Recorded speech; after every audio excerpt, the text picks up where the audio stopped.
अनमोल मोती कार्यक्रम में आपका स्वागत है। ओम शांति। दुनिया वाले कहते आए हैं, हे भगवान मेरी नैया को पार कर दो, तुम ही नैया के खवैया हो। वो इस दृष्टिकोण से भगवान को देखते हैं, पर हम जो बाबा के डायरेक्ट बच्चे हैं, बाबा कहते हैं, हम सब अनुभव करते हैं कि कैसे बाप दादा हमको स्नेह और सहयोग की गोद में बिठा करके हमें मंजिल की ओर ले जा रहे हैं। निराकार बाप परम धाम से आते हैं, इसलिए बच्चों के स्नेही और सहयोगी बनने, और ब्रह्मा बाबा भी बहुत वर्ष पहले अव्यक्त हो गए, इसलिए कि ज़्यादा से ज़्यादा बच्चों के सहयोगी बन सकें। तो बाबा कहते हैं बच्चों को देख करके, क्योंकि हम में से कोई जैसे दुनिया के अंदर मेहनत होती है, मेहनत करने लगते हैं संपन्नता और संपूर्णता के लिए। बाबा हमको बार बार याद करवाते हैं कि बच्चे, ये मेहनत का मार्ग नहीं है।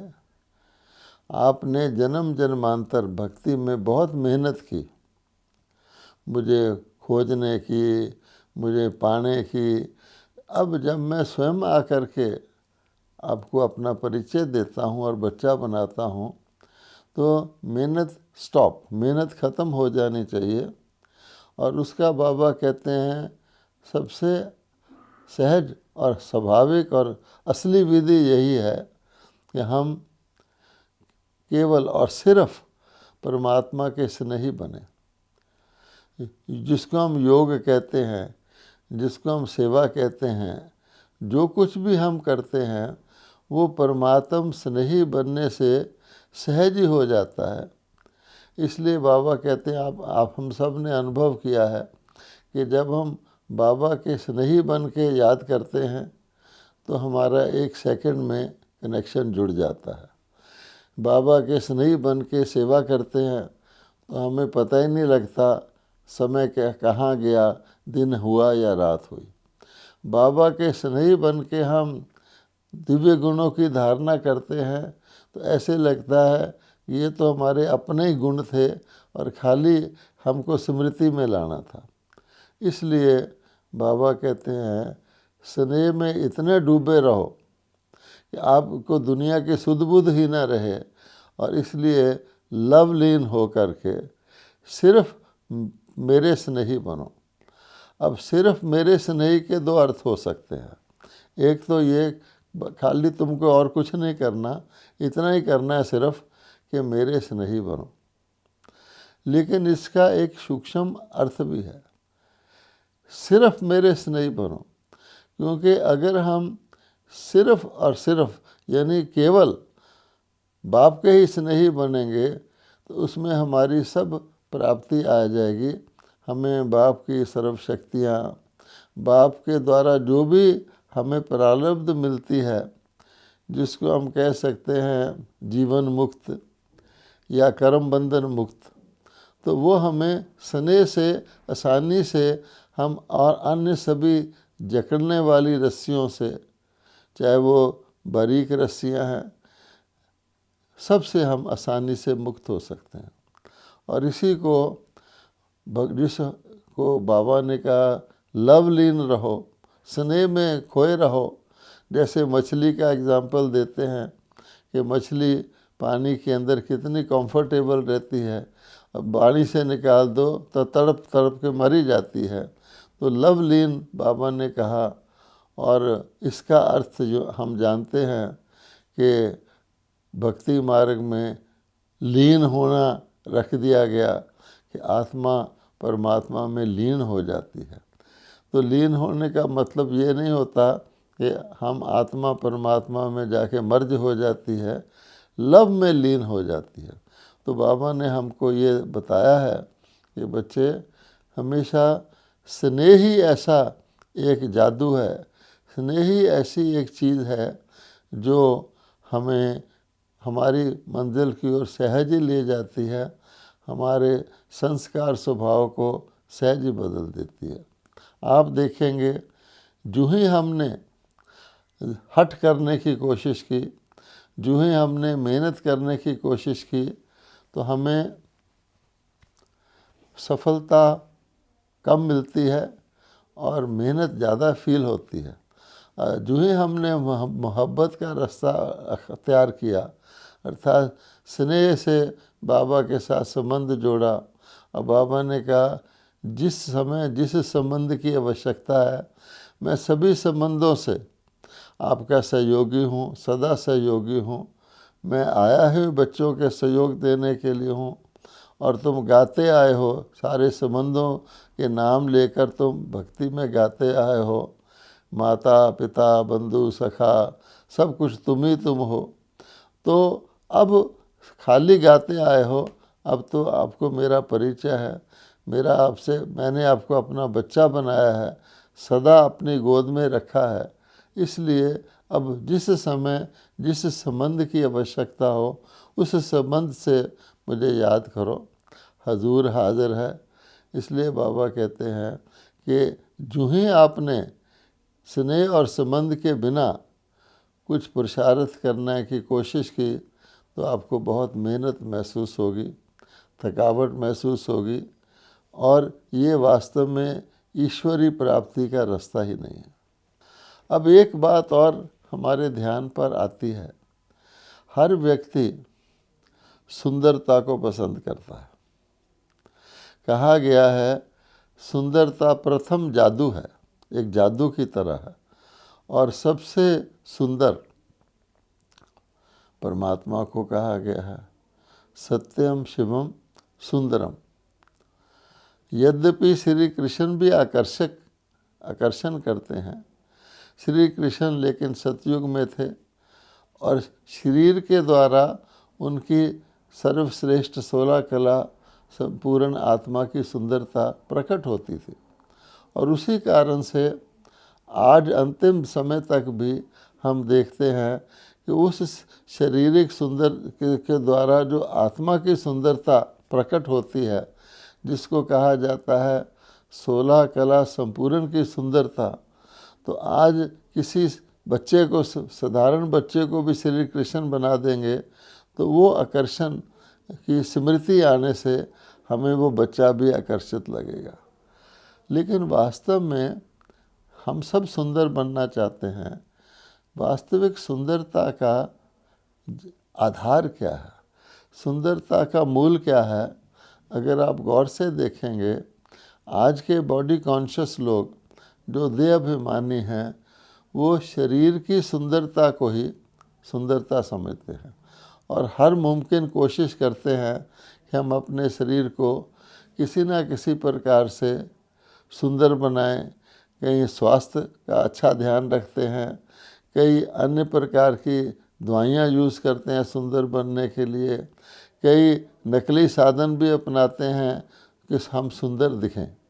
आप जानते हैं, किसी को किसी नाटक में पाठ करना होता है तो कितना कितना समय लगाकर उसको उस प्रकार का रूप दिया जाता है।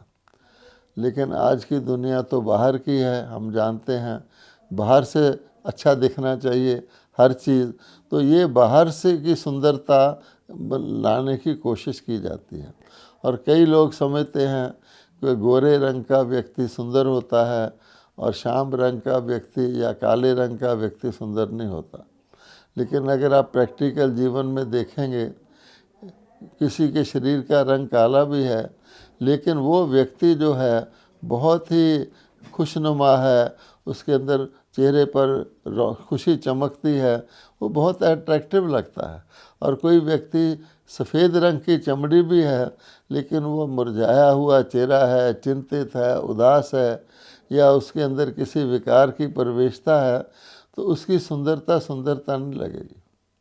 ऐसे तो सांप भी जो होता है, सांप कई डिज़ाइन के होते हैं, कई रंगों के होते हैं, लेकिन क्या कोई व्यक्ति सांप के रंग को देखकर आकर्षित होगा कि ये सांप बड़ा सुंदर लग रहा है?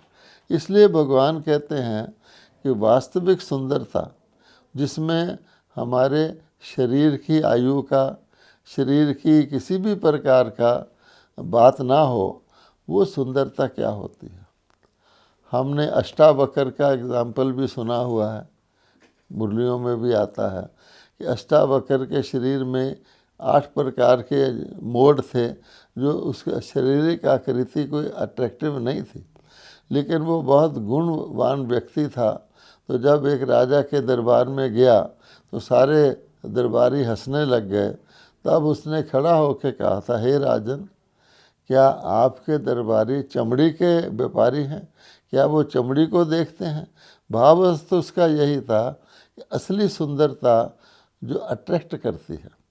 बाबा ने कई बार कहा है कि मैग्नेट जो होता है वो लोहे की सुई को खींचता है, लेकिन अगर उस सुई पे थोड़ा सा जंक लगा हुआ है तो मैग्नेट कितना भी पावरफुल हो उसको खींचेगा ही नहीं।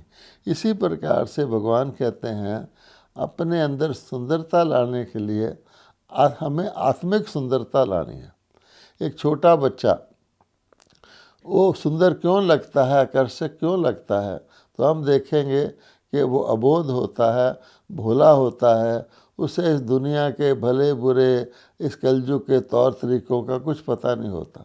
तो इस कारण से वो निश्चल होता है, निर्मल होता है, और बच्चा हर एक को प्यारा लगता है, क्योंकि लेकिन जो ही वो बड़ा हो जाता है वो देखता है ये मेरा है, ये मेरा मामा है, ये दूसरा है, ये मेरा दोस्त है, ये दूसरा है। तो आप देखेंगे शारीरिक सुंदरता होते हुए भी उसमें वो आकर्षण नहीं रहता कि हर एक उसको गोद में लेना चाहता है। तो कहने का भाव ये है कि जैसे लोग समझते हैं कि बुढ़ापा आने से, ओल्ड एज आने से व्यक्ति की सुंदरता खत्म हो जाती है, लेकिन अगर आत्मा की सुंदरता को भी देखें कि आत्मा की सुंदरता है शुभ श्रेष्ठ विचारों से। अगर आत्मा सुंदर है तो उसके अंदर शुभ श्रेष्ठ कल्याणकारी सबके भले के निष्पक्ष निश्चल विचार उठेंगे, निर्मल होगा। इसलिए आत्मा तब होगी जबकि व्यक्ति इस प्रकार के संकल्प उठाएगा, उसके अंदर इस प्रकार की भावना रहेगी। यानी जिसके विचार भोले होंगे, लोग कोई भोला व्यक्ति हो तो उसको देवता कहते हैं, ये तो जैसे देवता है, अर्थात जिसके विचार देवता ही होंगे। और देवताई विचार का अर्थ होता है सर्वगुण संपन्न, यानी हर प्रकार किसी भी प्रकार का विचार गुणों से पूर्ण होगा। अब ये इसको कहते हैं बचपन के विचार या युवा विचार। अब बूढ़े विचार कौन से होते हैं? जैसे कलयुग को हम कहते हैं कलयुग बूढ़ा युग है, सतयुग बचपन का युग है, युवा युग है। तो कलयुग में जब युग ही कलयुग है तो उसमें चाहे वो बच्चा हो, चाहे वो बूढ़ा हो, चाहे वो अमीर हो, चाहे वो भगत हो, कलयुग का प्रभाव तो पड़ेगा।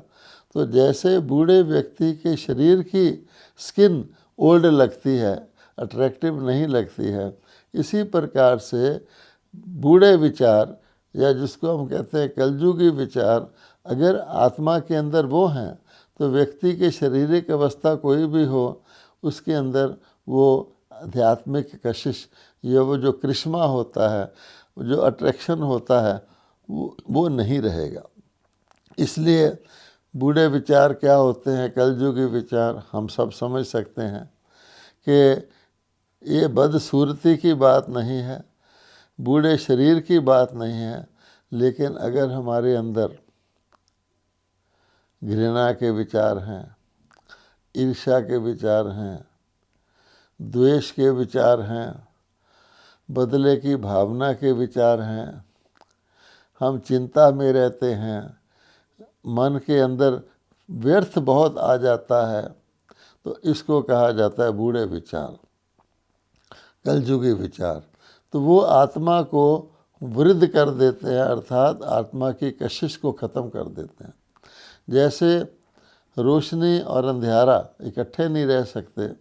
अगर किसी के अंदर इस प्रकार के विचार चलते हैं, चाहे वो कितना भी ज्ञानी हो, ज्ञान की अच्छी अच्छी बातें करे और बुद्धि से ज्ञान की अच्छी बातों को समझता भी हो, कई लोग ये समझते हैं कि मेरे को अच्छे का ज्ञान हो गया। ज्ञान का मतलब है अच्छे का ज्ञान हो गया और बुरे का भी ज्ञान हो गया, इसी को ज्ञान कहते हैं। लेकिन अच्छे और बुरे का ज्ञान किस लिए होता है? केवल ज्ञान मात्र रखने के लिए होता है या अच्छे को धारण करना और बुरे को त्याग करने के लिए होता है? तो हमको ये भी देखना है कि हम ज्ञान को, कोई भी ज्ञान हो, अगर आप उसको प्रैक्टिकल में नहीं लाएंगे तो ज्ञान खाली ज्ञान मात्र रह जाएगा। आपको बुद्धि में खुशी रहेगी कि हाँ मेरे पास ये ज्ञान है, लेकिन जीवन में नहीं उतरेगा। अगर कोई डॉक्टरी की विद्या पढ़ ले, पूरी तरह से अच्छी तरह से जितनी हाईएस्ट डिग्री डॉक्टर की होती है वो हासिल कर ले, लेकिन वो डॉक्टर की प्रैक्टिस ना करे, कोई और काम कर ले, तो क्या उसको डॉक्टर कहेंगे? वो जो काम कर रहा होगा उसको वही कहेंगे। मान लो वो कॉलोनी बनाना शुरू कर देता है, प्रॉपर्टी डीलर बन जाता है, उसमें उसको समझता है इसमें ज़्यादा कमाई है, डॉक्टर में मुझे बहुत मेहनत करना पड़ेगा, रात दिन जागना पड़ेगा, किसी वक्त भी मेरा बुलावा आ सकता है, डॉक्टर को काफ़ी मेहनत करनी होती है, तो मैं प्रॉपर्टी डीलर में ज़्यादा पैसा कमा सकता हूँ, और उसमें लग जाता है। तो कोई वैसे नाम से उसको डॉक्टर जी कहेगा, लेकिन उसको डॉक्टरी की जो विद्या सीखी भी थी, अभ्यास ना करने के कारण वो भी भूल जाएगी। कोई भी व्यक्ति उसके पास प्रॉपर्टी लेने जा सकता है, इलाज कराने नहीं जाएगा। इसी प्रकार से अगर हम अपने ऊपर ये बात लगाएं कि अगर हमने ईश्वरीय ज्ञान जो सर्वश्रेष्ठ ज्ञान है उसको धारण किया बुद्धि में, और हमने समझा भी कि अन्य जितने प्रकार के ज्ञान हैं उनसे ये श्रेष्ठ है, ये श्रेष्ठ मत है, हमें साफ साफ दिखता है कि ये ठीक ज्ञान है। अच्छा, और इसकी मेट में अज्ञान दिखता है। कई जो और ज्ञान हम पहले समझते थे, ये भी समझ में आ जाता है वास्तव में वो ज्ञान नहीं थे या कम सफलता लाने वाले ज्ञान थे, फिर भी खाली हम उसको बुद्धि में रख लें तो हमने उसको जीवन में तो धारण किया नहीं, तो उसका जो लाभ होना चाहिए वो तो हमें नहीं हुआ। इसीलिए बाबा हमको कहते हैं कि तुमको जो अनेक खजाने मैंने दिए हैं, केवल खजानों को समझकर, खजानों को बुद्धि में रख के आप खुश होते रहो कि वाह हमें पता लग गया कि ये पाप करने से बहुत दुख होता है, हमें पता लग गया अरे लक्ष्मी नारायण जैसे देवी देवता भी हम बन सकते हैं, खाली हमको सर्वगुण संपन्न बनना है। लेकिन बुद्धि में रखा सर्वगुण संपन्न बनने के लिए अवगुणों को जो निकालने का पुरुषार्थ है, जो उसमें हमें एकांत वास चाहिए, भगवान को याद करना चाहिए, वो हम नहीं करते। तो जैसे खजाना पड़ा है लेकिन वो हमारे काम में नहीं आया, तो जैसे है या नहीं है हमारे लिए तो ठीक है ना, वही कोई फ़र्क नहीं पड़ता। इसलिए भगवान कहते हैं कि ये ज्ञान आपको अति इंद्रिय सुख आनंद की अनुभूति कराने वाला है, और खुशी तो बाबा के बच्चे को हर वक्त रहती ही रहती है। लेकिन दुनिया वाले क्या समझते हैं?